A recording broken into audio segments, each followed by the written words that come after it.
6 பல் பூண்டு, 30 நபர் சின்ன வெங்காயம் சேர்த்துக்கோங்க. எல்லாத்தையும் நல்லா பொன்னிறமா வர அளவுக்கு வதக்கி எடுத்துக்கோங்க.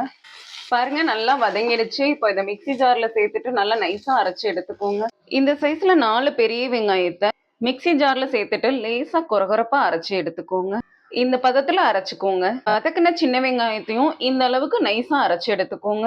5 ஸ்பூன் நல்லெண்ணெய், 1/2 ஸ்பூன் வெந்தயம், 1/2 ஸ்பூன் கடுகு, கொஞ்சமா கருவேப்பிலை, 2 பச்சை மிளகாய், 6 நபர் சின்ன வெங்காயத்தை சின்னதா கட் பண்ணிட்டு சேர்த்துக்கோங்க. இது லேசா இந்த மாதிரி வதக்கி விட்டுக்கோங்க.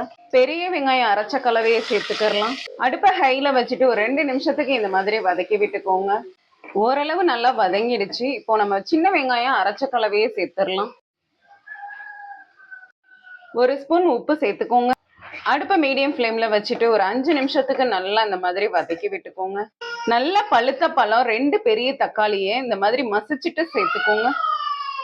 அடுப்பை நல்லா ஹைல வச்சுட்டு ஒரு 2 நிமிஷம் நல்லா இந்த மாதிரி வதக்கி விட்டோம்னா தக்காளியும் நல்லா வெந்துடும்.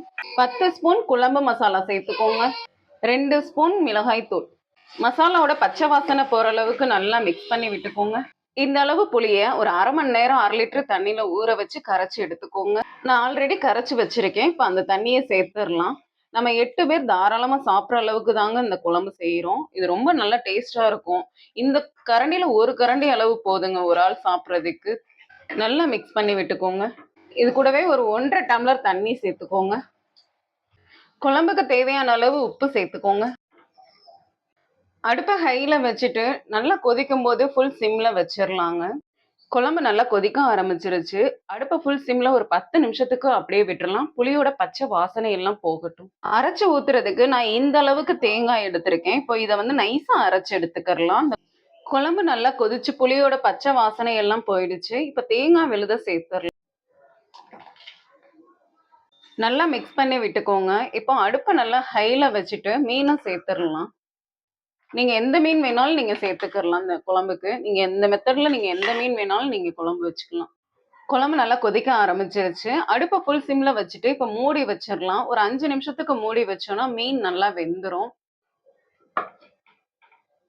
5 நிமிஷம் ஆயிடுச்சு. இப்ப திறந்து பார்த்துடலாம்.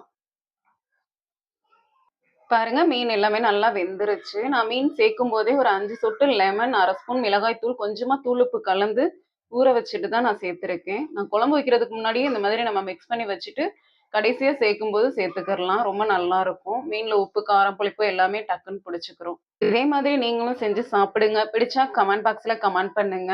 நம்ம சேனலை இன்னும் நீங்க சப்ஸ்கிரைப் பண்ணலைன்னா சப்ஸ்கிரைப் பண்ணி வச்சுக்கோங்க. அப்பதான் நான் போடுற வீடியோஸ் எல்லாமே நோட்டிபிகேஷன்ல வந்து சேரும்.